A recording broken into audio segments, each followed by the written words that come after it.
अभी हम सुब्रमण्यम स्वामी के कोर्ट नाटक के बारे में बात करेंगे। जब तक नेताओं, अधिकारियों आदि को सजा नहीं होगी तब तक उन्हें भ्रष्टाचार करने से डर नहीं लगेगा और वे भ्रष्टाचार करना बंद नहीं करेंगे और भ्रष्टाचार कम नहीं होगा।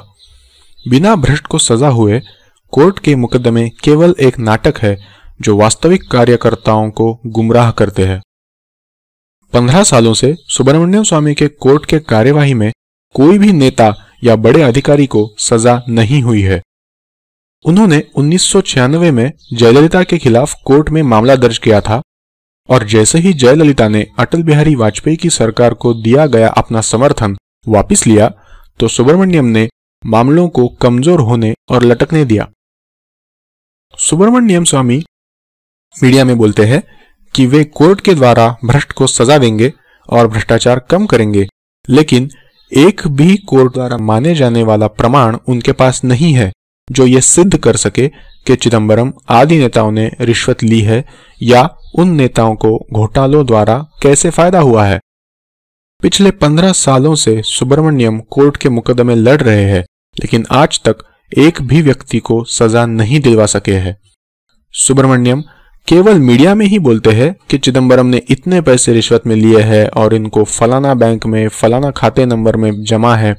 वे कोर्ट में नहीं बोलते। क्यों? क्योंकि उन्हें भी मालूम है कि यह कोर्ट में सिद्ध नहीं किया जा सकता है। इसको कोर्ट में सिद्ध करने के लिए उस विदेशी बैंक के डायरेक्टर को भारत के कोर्ट में आकर गवाही देनी होगी, लेकिन यह असंभव है क्योंकि उन विदेशी बैंकों की यह नीति नहीं है कि उनके यहाँ के गुप्त खातों की जानकारी सार्वजनिक की जाए। पिछले 15 साल के उनकी कोर्ट की कार्यवाही में एक भी भ्रष्ट नेता या अधिकारी को सजा नहीं हुई है और बिना भ्रष्ट को सजा हुए भ्रष्टाचार कम नहीं होगा। इसलिए सुब्रमण्यम स्वामी ने अभी तक भ्रष्टाचार कम करने के लिए कुछ भी नहीं किया है। सुब्रमण्यम का राइट टू रिकॉल पर झूठ और राइट टू रिकॉल का विरोध। 1977 में जनता पार्टी ने अपने घोषणा पत्र में राइट टू रिकॉल की मांग की थी, जिसका विवरण लिंक में देखें। सुब्रमण्यम और अन्य नेता जैसे लालू यादव, नीतीश कुमार, शरद यादव आदि राइट टू रिकॉल के मुद्दे पर जीते थे और सांसद बने थे, लेकिन सांसद बनने के बाद उन्होंने इस मुद्दे को रद्दी के टोकरे में डाल दिया था। लेकिन वे 1977 का जनता पार्टी का ऐतिहासिक घोषणा पत्र कई बार विनती करने पर भी इंटरनेट आदि पर सार्वजनिक नहीं करते और अहमदाबाद में 2000 लोगों की सभा में उन्होंने झूठ बोला कि जनता पार्टी के घोषणा पत्र में कभी भी राइट टू रिकॉल की मांग की ही नहीं गई थी। ऊपर से आम नागरिकों के लिए राइट टू रिकॉल की प्रक्रियाएं जैसे राइट टू रिकॉल जज, right to recall Lokpal, right to recall प्रधानमंत्री आदि का विरोध करते हैं, यह कहकर कि यह संभव नहीं है, लेकिन यह भी नहीं बताते कि राइट टू रिकॉल की कौन सी प्रक्रिया संभव नहीं है और झूठ बोल रहे हैं कि राइट टू रिकॉल की प्रक्रियाएं अस्थिरता पैदा करेंगी। लेकिन साथ ही वे अमीरों के लिए राइट टू रिकॉल प्रक्रियाओं जैसे राइट टू रिकॉल घर का नौकर, right to recall company manager का विरोध नहीं करते। हमारी प्रस्तावित राइट टू रिकॉल की प्रक्रियाएं जो हाजिरी वाली है बिल्कुल संभव है और पॉजिटिव रिकॉल वाली है, जिससे उनके कारण अस्थिरता बिल्कुल नहीं होगी, उल्टा स्थिरता बढ़ेगी। कृपया ये प्रस्तावित प्रक्रियाएं www.righttorecall.info/301.h.pdf चैप्टर 6 में देखें। सुब्रमण्यम के कई कार्यकर्ताओं ने हमारे द्वारा प्रस्तावित राइट टू रिकॉल की प्रक्रिया को सुब्रमण्यम को बताया और कई बार दिखाया कि ऐसी प्रक्रिया से अस्थिरता नहीं आएगी। इसके बावजूद सुब्रमण्यम हर जगह ये झूठ बोलते हैं कि राइट टू रिकॉल के प्रक्रिया से अस्थिरता आएगी। क्यों सुब्रमण्यम स्वामी जनता पार्टी के 1977 के घोषणा पत्र के बारे में झूठ बोलते हैं? यदि सुब्रमण्यम ये मान लेते हैं कि 1977 का जनता पार्टी के घोषणा पत्र में राइट टू रिकॉल था, तो अवश्य ही वो राजनैतिक मुसीबत में आ जाएंगे। उनके अपने कार्यकर्ता, जिनमें बहुत सारे राइट टू रिकॉल के समर्थक हैं, पूछेंगे कि फिर आपने क्यों यह मुद्दा छोड़ दिया और जयप्रकाश नारायण की इतनी जरूरी बात को ऐसे ही क्यों छोड़ दिया। ज्यादातर घोटाले जो सुब्रमण्यम स्वामी दावा करते हैं खुलासा करने का, पहले से ही जनता को मालूम थे। उदाहरण 2G घोटाले को लीजिए। ए राजा ने मीडिया के सामने केवल कुछ ही घंटे दिए थे अर्जी और करोड़ों का चेक जमा करने के लिए, पहले आओ पहले पाओ योजना के शर्तों के तहत 2G का लाइसेंस पाने के लिए। जिनको पहले से ही जानकारी दी गई थी ए राजा द्वारा, वे पहले से ही चेक और दूसरे दस्तावेजों के साथ तैयार थे। अभी तक केवल कुछ नेताओं को जांच के लिए जेल हुई है, लेकिन जेल में भी उन्हें 5 सितारा होटल जैसी सुविधाएं मिलती है और वे कुछ दिनों में छूट जाते हैं। इसीलिए ऐसे कोर्ट के नाटकों से भ्रष्टाचार कभी भी कम नहीं होगा। भारत के आम नागरिक जिन्हें इस देश की चिंता है, चुनाव यंत्र में धांधली, 2G घोटाला, राइट टू रिकॉल की प्रक्रियाएं आदि मुद्दे उठाते हैं, लेकिन नाम के भूखे लोग जैसे सुब्रमण्यम, अन्ना उन मुद्दों को चुरा लेते हैं बिकी हुई मीडिया और विदेशी कंपनियों से प्रभावित कोर्ट द्वारा। मैं कुछ उदाहरण दूंगा ऐसे असली लोगों के जिन्होंने ये मुद्दे उठाए, लेकिन उनको सुब्रमण्यम, अन्ना और दूसरे नाम भ्रष्ट लोगों ने चुरा लिया और फिर मामले को कमजोर कर दिया। 2009 में हरिप्रसाद ने चुनाव यंत्र धांधली का खुलासा किया। 2G घोटाले का खुलासा अरुण अग्रवाल और बहुत सारे अन्य लोगों ने किया। सोनिया गांधी का खुलासा PA संगमा ने 1999 में सबसे पहले किया था। राजीव दीक्षित जी ने काले धन का मामला सबसे पहले उठाया था और कई लोग जैसे रामा गोपालन ने सेतु समुद्रम मामला सबसे पहले दर्ज किया था। कृपया ये सभी लिंक विवरण में देखें। अभी जनहित याचिका के फिक्सिंग या पूर्व निर्धारण के बारे में बात करते हैं। कैसे कोर्ट के मामले चोरी करके बर्बाद किए जाते हैं। भ्रष्ट विदेशी कंपनियों के समूह या लॉबी ये सुनिश्चित करते हैं कि जज केवल उन्हीं व्यक्तियों की जनहित याचिका आने दे जिन्हें ये भ्रष्ट विदेशी कंपनियां उनके द्वारा प्रायोजित बिकी हुई मीडिया द्वारा श्रेय दिलवाना चाहते हैं। ये विदेशी कंपनियों की लॉबियां जजों से अपना काम निकालती है, उनके रिश्तेदारों को अपने यहाँ नौकरी देकर और उन्हें साल के करोड़ों रुपए देकर या जजों का कोई और काम करवाकर। जनहित याचिका इस आधार पर स्वीकार नहीं की जाती कि उसमें लिखा क्या है, लेकिन याचिका को कौन व्यक्ति दे रहा है उसके आधार पर स्वीकार या अस्वीकार की जाती है। उदाहरण 2003 में राजीव दीक्षित जी ने मॉरिशस मार्ग बंद करने और टैक्स की चोरी मॉरिशस मार्ग द्वारा रोकने के लिए एक जनहित याचिका डाली थी, लेकिन सुप्रीम कोर्ट ने उनकी जनहित याचिका को रद्द कर दिया और इस संविधान के खिलाफ फैसले ने इस टैक्स की चोरी के मार्ग को जारी रखा। एक बार सुब्रमण्यम कोर्ट में जनहित याचिका दर्ज करते हैं तो विदेशी कंपनियों द्वारा प्रायोजित जज दूसरी वैसे ही याचिका आने नहीं देते और सुब्रमण्यम उस मामले को कमजोर कर देते हैं और जज उस मामले को सालों तक लटका देते हैं।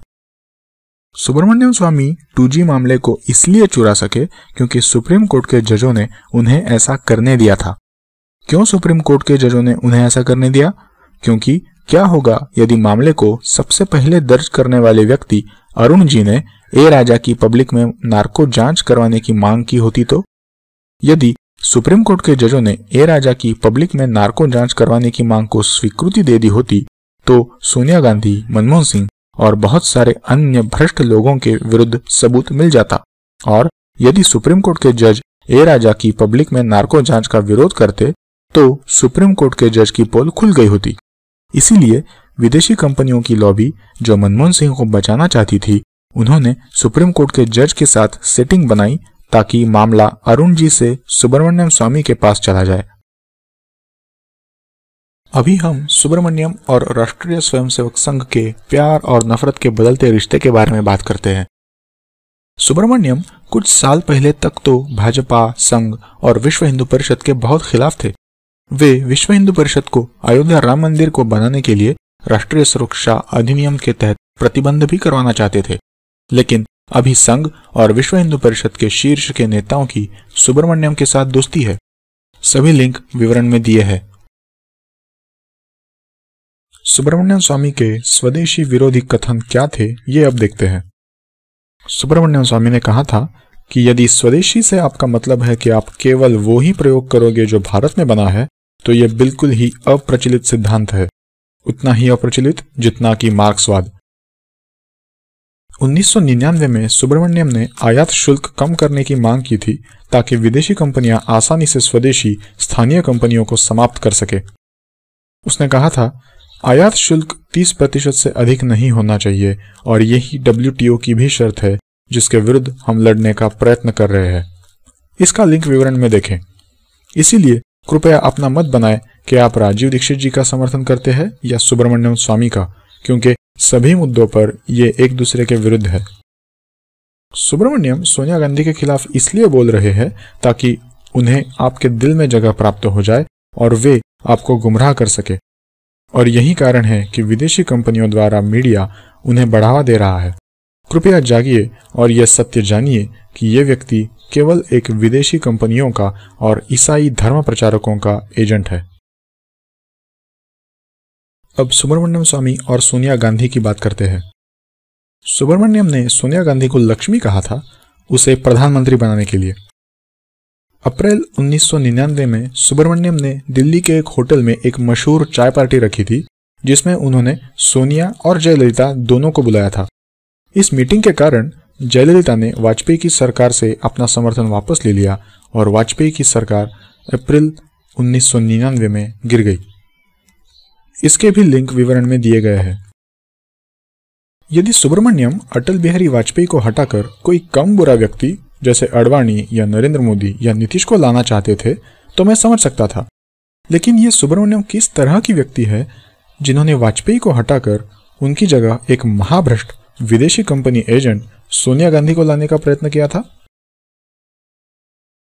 सोनिया गांधी का झूठा एफिडेविट का मामला। सोनिया ने चुनाव आयोग को अपनी डिग्री का एक झूठा एफिडेविट दिया था, जिसके विरोध में सुब्रमण्यम ने 2004 में हाईकोर्ट में मामला दर्ज किया था। इससे जजों को अन्य लोगों का इसी विषय पर जनहित याचिका न लेने का बहाना मिल गया, क्योंकि जज आमतौर पर मिलते जुलते विषय के जनहित याचिका को या तो लेते नहीं हैं या तो एक साथ इकट्ठा कर देते हैं।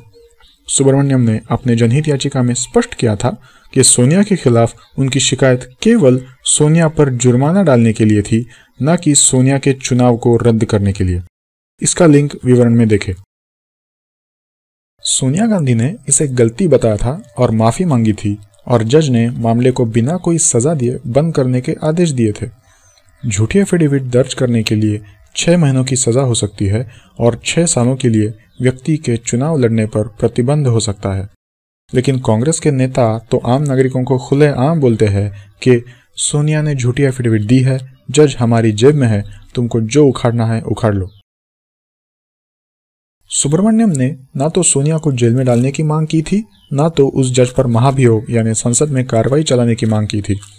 यदि कोई जज गलत फैसला करता है तो कोई भी आम नागरिक के पास अधिकार है और उसका कर्तव्य है कि अपने सांसद को कहे कि उस दोषी जज पर संसद में कार्रवाई यानी कि महाभियोग करे। सुप्रीम कोर्ट के भ्रष्टाचार के कारण देश को सबसे ज्यादा नुकसान हो रहा है, लेकिन सुब्रमण्यम ने सुप्रीम कोर्ट के जजों को ईमानदार बताकर कार्यकर्ताओं को गुमराह कर रहे हैं। सुप्रीम कोर्ट के जज मंत्रियों से ज्यादा भ्रष्ट है। यहाँ तक के वकील शांति भूषण ने एफिडेविट फाइल की थी कि पिछले आधे सुप्रीम कोर्ट के जज बेईमान थे।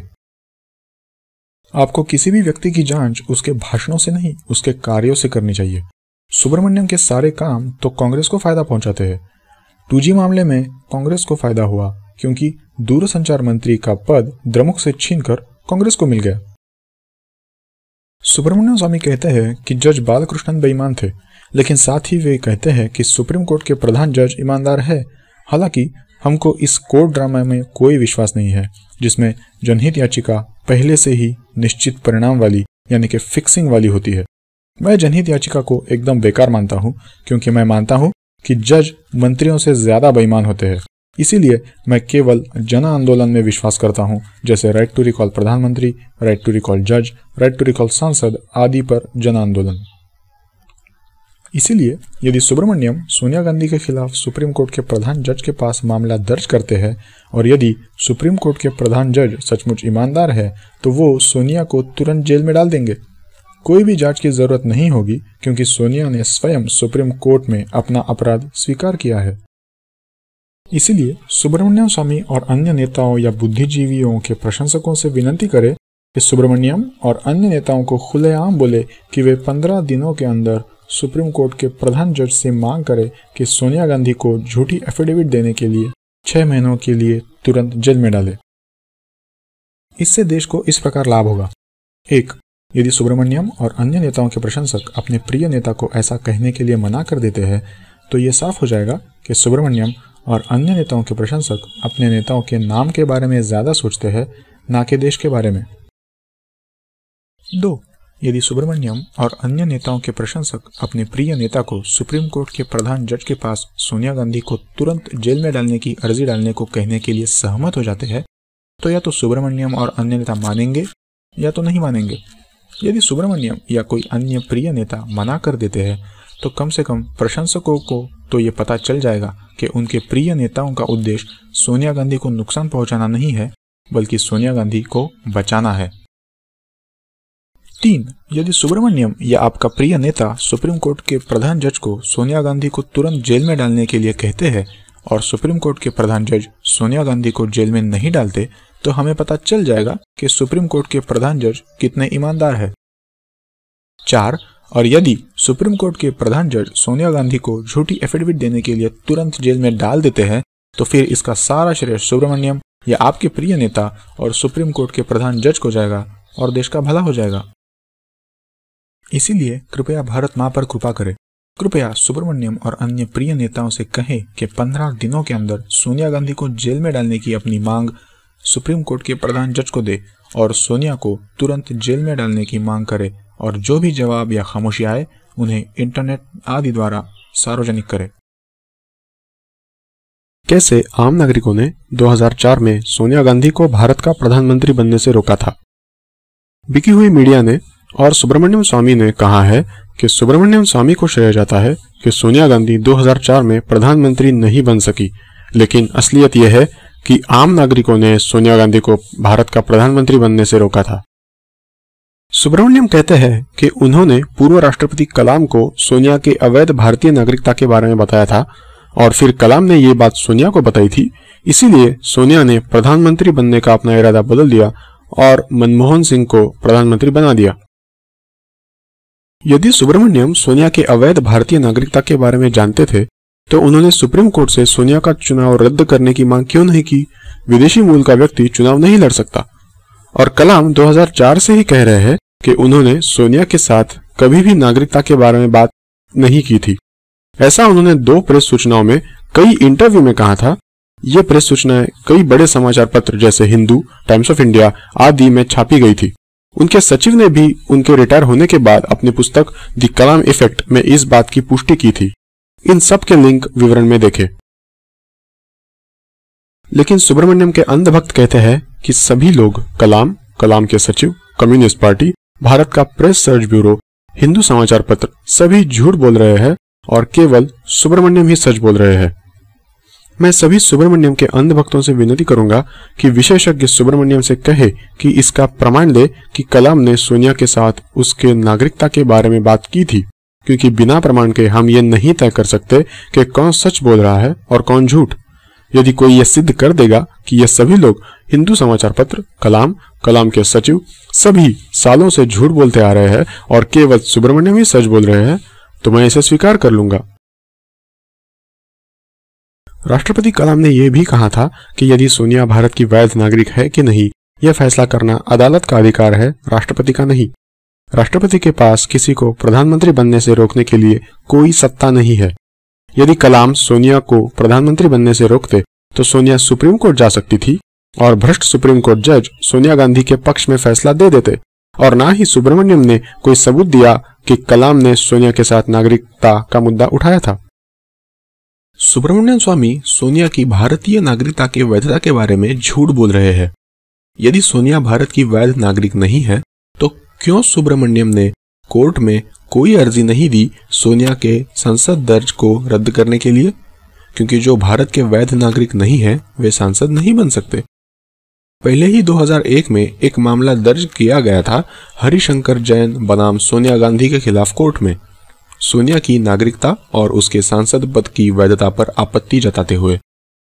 लेकिन सुप्रीम कोर्ट ने मामला सुनने के बाद कहा कि ये मामला साफ तौर पर बिना किसी आधार के और अस्पष्ट है और सोनिया भारत की एक वैध नागरिक है। जैसे हम सब जानते हैं कि सोनिया राष्ट्रपति से लगभग शाम 5 बजे मिली, लेकिन कलाम ने उससे केवल सांसदों का समर्थन ही देने के लिए कहा था, क्योंकि कांग्रेस सबसे बड़ी पार्टी थी। सोनिया ने कहा था कि वो राष्ट्रपति को सांसदों के समर्थन पत्र रात 8 बजे देंगी, लेकिन उस रात सोनिया कलाम से नहीं मिली और अगले दिन उसने मनमोहन सिंह को प्रधानमंत्री घोषित किया और यह नाटक किया कि उसने पद का त्याग किया था। फिर क्यों उसको प्रधानमंत्री बनने के लिए अपना मत बदलना पड़ा, जब कलाम ने कभी भी नागरिकता का मुद्दा सोनिया के साथ चर्चा ही नहीं की थी? क्योंकि लाखों कार्यकर्ता और करोड़ों आम नागरिक उसका विरोध कर रहे थे और उनमें से बहुत सारे सोनिया को प्रधानमंत्री बनने से रोकने के लिए कुछ भी करने को तैयार थे और दिल्ली कूच कर रहे थे। ऐसी सूचनाएं हैं कि बहुत से लोगों ने छुट्टी ले ली थी और दिल्ली के लिए टिकट भी ले लिया था। मैंने अपने समय में बड़े स्तर पर बहुत से विरोध देखे थे और सुने थे। आप जांच करने के लिए कोई भी राजनीति में थोड़ी भी रुचि रखने वाले बुजुर्ग को पूछ सकते हैं कि उस समय लोग सोनिया के खिलाफ थे कि नहीं। विदेशी कंपनियों के समूह ने मीडिया का प्रयोग किया था सोनिया को देसी बहू के जैसे पेश करने के लिए, क्योंकि वे ऐसे व्यक्ति को प्रधानमंत्री बनाना चाहते थे जो उनके प्रति ईमानदार हो, देश के प्रति नहीं। यह आंदोलन धीमा था लेकिन पूरे देश में उभर रहा था। विदेशी कंपनियों के समूहों ने यह भांप लिया कि सोनिया के विदेशी मूल के खिलाफ बहुत विरोध है। इसलिए विदेशी कंपनियों के समूह ने सोनिया गांधी से कहा कि मनमोहन सिंह का नाम प्रस्ताव करे, जो उनके प्रति उतना ही वफादार था। और जिस समय सोनिया गांधी ने यह घोषित किया कि वो प्रधानमंत्री नहीं बनना चाहती और उसके बदले मनमोहन सिंह प्रधानमंत्री बनेंगे, तो सोनिया गांधी के खिलाफ आंदोलन बिखर गया। इससे यह सिद्ध होता है कि यदि करोड़ों आम नागरिक एक ही चीज की मांग करते हैं तो वे नेताओं या तानाशाहों को भी मजबूर कर सकते हैं उनकी मांग पूरी करने के लिए। इसी तरह हमें आजादी मिली थी जब करोड़ों आम नागरिक और लाखों सैनिकों ने आजादी की मांग की थी और अंग्रेजों को भारत से भागना पड़ा था। इसी तरह यदि लाखों कार्यकर्ता और करोड़ों आम नागरिक राइट टू रिकॉल, पारदर्शी शिकायत प्रस्ताव प्रणाली, जूरी सिस्टम, सेना और नागरिकों के लिए खनिज आमदनी और अन्य जनहित के कानून ड्राफ्ट की मांग करते हैं, तो नेताओं और प्रधानमंत्री को मजबूर होना पड़ेगा उसे भारतीय राजपत्र में डालने के लिए। अभी बात करते हैं कि कैसे कोई व्यक्ति जनता के आंखों में हीरो बन सकता है अपने बुरे प्रभावशाली दोस्त पर आरोप लगाकर। मान लीजिए मुझे अपने कॉलेज में हीरो बनना है।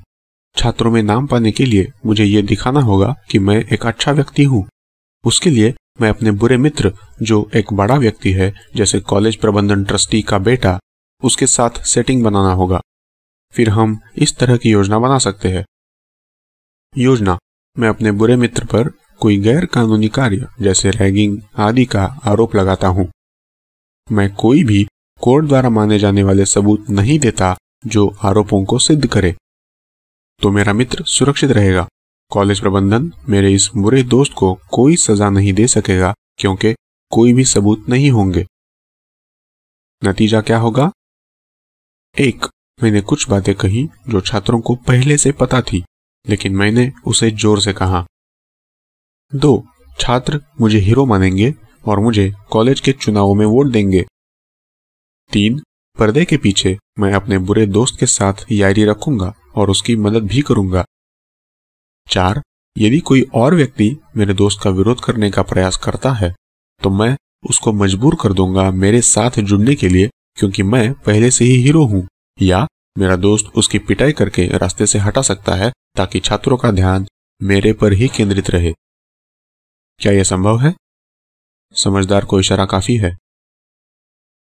राजनीति में भी यह संभव है यदि बुरे दोस्त के स्थान पर भ्रष्ट कंपनी मालिक और भ्रष्ट नेता हो तो, और कॉलेज प्रबंधन के स्थान पर देसी विदेशी कंपनी प्रायोजित विकिमीडिया हुई तो। कॉलेज के बदले संसद होगा और छात्रों के स्थान पर मतदाता और आम जनता होगी। कृपया नोट करें कि सभी लोगों की बुरे प्रभावशाली लोगों के साथ पर्दे के पीछे मित्रता नहीं होती, इसीलिए ऐसा नाटक सभी नहीं कर सकते। केवल वे ही लोग जिनकी बुरे प्रभावशाली लोग जैसे भ्रष्ट नेता, भ्रष्ट उद्योगपति आदि के साथ सेटिंग है, वे ही अपने बुरे दोस्तों पर ऐसे बिना किसी कोर्ट में माने जाने वाले सबूत के आरोप लगाने में सक्षम है। वे जनता के आंखों में हीरो बन सकते हैं और इन सेटिंग वाले लोगों को कोई भी हानि नहीं होती है। इसीलिए हमें नेताओं या बुद्धिजीवियों की जांच उनके भाषणों से नहीं, प्रक्रिया ड्राफ्ट से करनी चाहिए जो वे अपने वेबसाइट या घोषणा पत्र में डालते हैं। एक तरीका अपराधी व्यक्ति की दोस्त की पोल खोलने का है कि उसके सामने ऐसे अच्छी प्रक्रिया ड्राफ्ट रखी जाए जो अपराधी को शारीरिक और आर्थिक रूप से हानि पहुंचाए। अभी हम सुब्रमण्यम और 2G मामले के बारे में बात करते हैं। 2G मामले में याचिका सबसे पहले अरुण अग्रवाल और टेलीकॉम वॉचडॉग नामक स्वयंसेवी संस्था ने डाली थी। बाद में सुब्रमण्यम स्वामी ने 2G मामले में वकील बनने की अर्जी दी थी और उनको वकील बना दिया गया। क्योंकि सुब्रमण्यम जनता के नाम से ये मुकदमा लड़ रहे हैं, इसीलिए वो जनता के प्रति जवाबदार है। जनता उनसे सवाल कर सकती है क्योंकि सुब्रमण्यम कोर्ट का प्रयोग कर रहे हैं और कोर्ट के लिए आवंटित राशि का प्रयोग कर रहे हैं। सुब्रमण्यम ने ए राजा और चिदम्बरम पर रिश्वत लेने का आरोप लगाया था, लेकिन रिश्वत लेने के लिए एक भी प्रमाण कोर्ट में नहीं दिया था, इसीलिए राजा और चिदम्बरम छूट गए। और ऊपर से जब बहुत से कार्यकर्ताओं ने सुब्रमण्यम से सोनिया और अन्य भ्रष्ट मंत्रियों पर पब्लिक में नार्को करवाने के लिए जज से मांग करने की सुब्रमण्यम से विनती की, तो उन्होंने ऐसा करने से साफ मना कर दिया।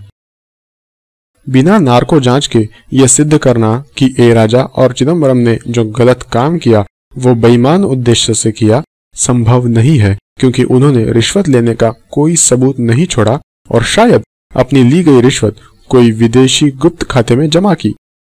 विदेशी गुप्त खाते के बैंक का डायरेक्टर कभी भी ये गवाही नहीं देगा कि ए राजा का उसके बैंक में गुप्त खाता है, क्योंकि उन बैंकों की पॉलिसी यानी कि नीति नहीं है कि गुप्त खातों का खुलासा किया जाए।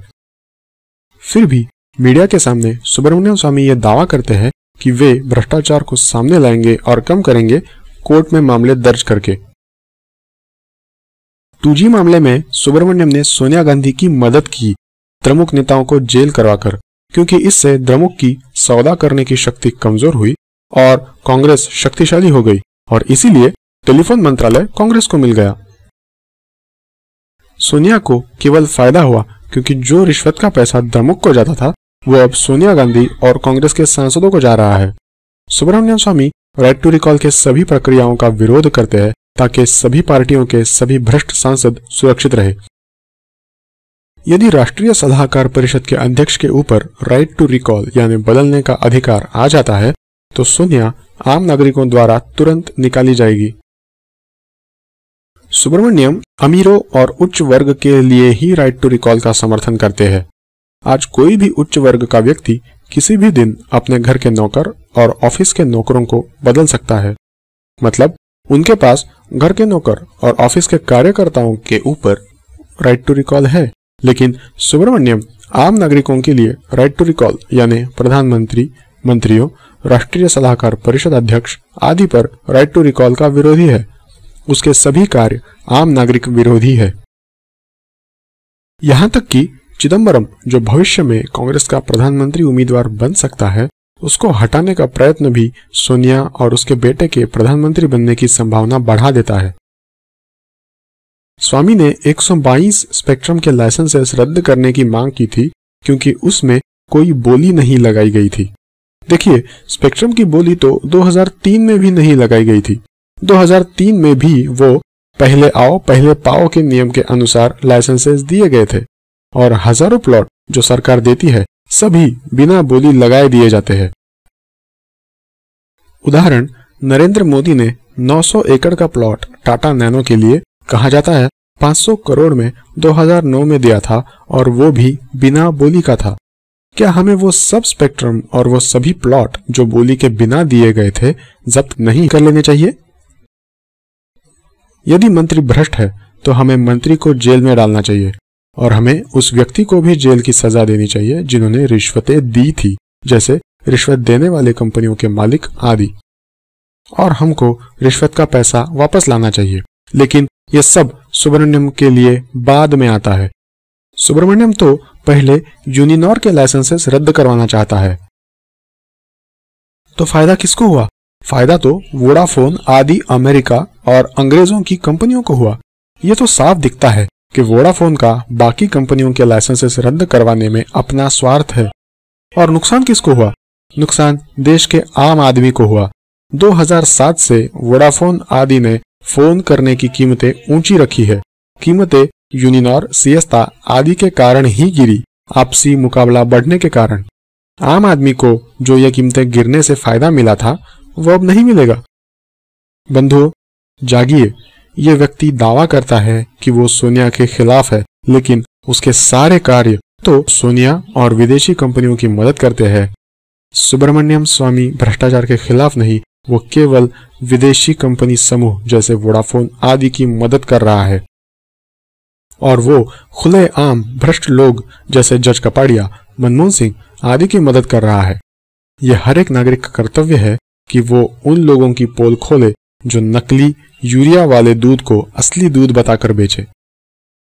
सोनिया को नुकसान पहुंचाने का सबसे अच्छा तरीका सुब्रमण्यम स्वामी की पूजा करना और उसकी आरती उतारना नहीं है, बल्कि राइट टू रिकॉल प्रधानमंत्री के कानून ड्राफ्ट का प्रचार करना है।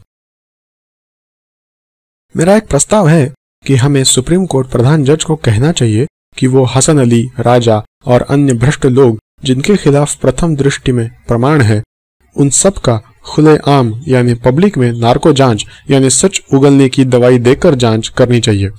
कृपया ध्यान दें कि संविधान या कोई अन्य कानून नार्को जांच पर प्रतिबंध नहीं लगाता। कुछ भ्रष्ट सुप्रीम कोर्ट के जज कालाबाजारी करने वाले, आतंकवादी, आर्थिक यानी कि धन संबंधी अपराधी और अन्य अपराधी को बचाना चाहते हैं, और इसीलिए इन भ्रष्ट सुप्रीम कोर्ट के जजों ने 2010 में यह फैसला दिया कि नार्को जांच केवल तभी किया जा सके यदि आरोपी अपनी सहमति दे। जरा सोचे, कौन सा राजा या शौरी या हसन अली जैसा बड़ा अपराधी ये मानेगा कि उसका नार्को टेस्ट किया जाए? कुल मिला के सुप्रीम कोर्ट जजों ने बड़े अपराधियों का साथ दिया, और वो भी मानवाधिकार के नाम पर, भले ही भारत के नागरिक का बेड़ा गर्क हो जाए। शुक्र है कि यह फैसला कसब के नार्को टेस्ट हो जाने के बाद आया था। अगर ये निर्णय पहले आता तो कसब से भी पूछना पड़ता, कसब जी क्या आप पर नार्को जांच कर सकते हैं? कसब नार्को जांच के लिए मना कर देता और बच निकलता। क्या इसे ही न्याय कहते हैं? सुप्रीम कोर्ट के जज हास्यास्पद होते हैं, लेकिन आजकल वो मुझे रुला देते हैं। उनके निर्णयों और अनिर्णयों पर गौर करें। पुलिस कर्मियों ने 5 जून 2011 को 25,000 सोते हुए अनशन करने वालों को पीटा और उनका पंडाल जला दिया, लेकिन सुप्रीम कोर्ट जजों ने इस बुरे काम के लिए एक भी पुलिस अधिकारी को नौकरी से नहीं निकाला। हम अनगिनत पुलिस अत्याचारों के मामले सुनते रहते हैं और ये भी पाते हैं कि जज उन मामलों पर दशकों तक सोते रहते हैं। फिर नार्को टेस्ट में क्या रखा है? इसमें व्यक्ति को पीटा या प्रताड़ित नहीं किया जाता, केवल 5 मिलीलीटर सोडियम पेंथानॉल, जो कि गैर विषैला पदार्थ है, उसका व्यक्ति को चिकित्सक के देखरेख में इंजेक्शन दिया जाता है और इसके बाद 2-3 घंटों तक पूछताछ की जाती है। ये पदार्थ हर रोज हर ऑपरेशन में उपयोग किया जाता है, और वो भी अधिक मात्रा में। इसीलिए नार्को जांच पूरी तरह से सुरक्षित है। तो जज पुलिस हिरासत में हुए मौतों पर तो सोते रहते हैं, लेकिन नार्को टेस्ट को आतंकवादियों और बड़े अपराधियों पर करने को भी मानवाधिकार के विरुद्ध मानते हैं। या तो ये जज पूरी तरह से मूर्ख है, या वे अपराधियों के दलाल हैं और उनको बचाने के लिए तुले हुए हैं। मेरे विचार में वो मूर्ख तो नहीं हो सकते। लेकिन सुब्रमण्यम स्वामी ने कहा, सुप्रीम कोर्ट प्रधान जज अत्यंत ही ईमानदार होते हैं। उनके पास इस फैसले को बिना कोई रोक टोक के रद्द करने का अधिकार है, और फिर वे हसन अली, ए राजा जैसों पर नार्को टेस्ट करने का आदेश दे सकते हैं। एक और बात, हम ये नार्को टेस्ट सबूत के तौर पर उपयोग करने के लिए नहीं मांग कर रहे हैं, लेकिन नार्को जांच एक बहुत ही वैज्ञानिक तरीका है जो पूरी दुनिया में कहीं भी बैन नहीं है। नार्को जांच के द्वारा ऐसे सुराग मिल सकते हैं जो आगे की जांच कार्यवाही में मदद कर सकते हैं। ऐसा करने से महत्वपूर्ण सबूत हाथ आ सकते हैं जो आरोपी और उसके गिरोह द्वारा लिए गए रिश्वत के पैसे वापस लाने में मदद कर सकते हैं और दोषी को सजा दिलवाने में भी मदद कर सकते हैं। सभी कार्यकर्ताओं को अपने नेताओं और पब्लिक में ए राजा, सोनिया आदि का नार्को जांच की मांग करने के लिए विनती। नार्को जांच पूरी दुनिया में किया जाता है। 2010 में एक भ्रष्ट जज बालकृष्ण ने नार्को जांच पर बैन नहीं लगाया था, लेकिन ये कहा था कि आरोपी की स्वीकृति लेनी होगी नार्को जांच करवाने के लिए। उस जज को सुब्रमण्यम ने भी भ्रष्ट कहा है। अभी हाल ही में मध्य प्रदेश हाईकोर्ट के एक ईमानदार जज ने नार्को जांच की स्वीकृति दी थी, और वो भी बिना आरोपी से स्वीकृति लिए हुए। नार्को की रिपोर्ट सबूत के तौर पर नहीं ली जाती, लेकिन नार्को जांच से मिली जानकारी से आगे कार्यवाही करके सबूत इकट्ठा किया जा सकता है। इसीलिए नार्को जांच असंवैधानिक नहीं है। यह बहुत ही सुरक्षित और वैज्ञानिक है और पूरी दुनिया में पसंद किया जाता है। इसीलिए सभी कार्यकर्ता कृपया सुब्रमण्यम के भक्तों से बोले कि सुब्रमण्यम से सार्वजनिक पूछे कि वो क्यों सुप्रीम कोर्ट प्रधान जज से ए राजा आदि पर नार्को की मांग करने से मना कर रहे थे। कृपया भारत मां पर कृपा करें। कृपया सुब्रमण्यम और अन्य प्रिय नेताओं के भक्तों से कहे कि सुप्रीम कोर्ट प्रधान जज को 15 दिनों के अंदर अपनी अर्जी दे कि ए राजा और दूसरे आरोपी पर 30 दिनों के अंदर नार्को जांच करवाई जाए और जो भी जवाब या खामोशी आए उन्हें सार्वजनिक करे। पत्र का एक नमूना विवरण में दिया गया है। सुब्रमण्यम और विदेशी प्रत्यक्ष निवेश यानी FDI। सुब्रमण्यम ने जब वे चंद्रशेखर के सरकार में व्यापार और कानून मंत्री थे, परचून खुदरा में FDI और वर्ल्ड ट्रेड ऑर्गेनाइजेशन यानी WTO के समझौते को जोर शोर से समर्थन किया था। उन्होंने स्वदेशी लोगों को जाली और झूठा कहा था। उस समय सुब्रमण्यम स्वामी कानून मंत्री और वाणिज्य मंत्री थे चंद्रशेखर की सरकार में। आजकल सुब्रमण्यम ने अपने FDI के बयानों पर पलटी मारी है और FDI का विरोधी बन गए हैं, लेकिन उनके सारे कार्य अब भी विदेशी कंपनी जैसे वोडाफोन आदि को फायदा पहुंचा रहे हैं। उदाहरण, उनके प्रधानमंत्री, मुख्यमंत्री, लोकपाल आदि पर राइट टू रिकॉल का विरोध करने से विदेशी कंपनियों को फायदा पहुंच रहा है, क्योंकि बिना राइट टू रिकॉल आम जनता विदेशी कंपनियों द्वारा खरीदे गए प्रधानमंत्री, मुख्यमंत्री, लोकपाल, जज आदि को बदल नहीं सकेंगे। और इसके साथ ही वे प्रशंसा करते हैं कि वे ही थे जिन्होंने ये भारतीय बाजार के वैश्वीकरण किया, मनमोहन सिंह ने नहीं किया था। इसीलिए कृपया नेताओं के काम पर ध्यान केंद्रित करें, उनके भाषणों पर नहीं। पहला पार्ट यहां समाप्त होता है। अगले पार्ट में सुनेंगे क्यों संघ, भाजपा, स्वामी रामदेव आदि सुब्रमण्यम का समर्थन कर रहे हैं। जनहित याचिका फिक्सिंग के बारे में बात करेंगे। कैसे सुब्रमण्यम स्वामी राम सेतु मामला, चुनाव यंत्र धांधली मामला आदि को चुरा कर बर्बाद कर रहे हैं। समय बर्बाद करने वालों को पैसा, मीडिया प्रचार देने का सामान्य तरीका क्या है। सुब्रमण्यम सनातन धर्म पर केवल भाषण देते हैं, लेकिन कोई भी प्रक्रिया ड्राफ्ट नहीं देते जिससे आम नागरिकों को भ्रष्ट को सजा देने या बदलने का अधिकार मिले। देश के मीर जाफरों और ओमी चंद को क्या संदेश है। कार्यकर्ताओं को नेता क्या झूठ बोलते हैं और कार्यकर्ता क्या कर सकते हैं देश की स्थिति सुधारने के लिए।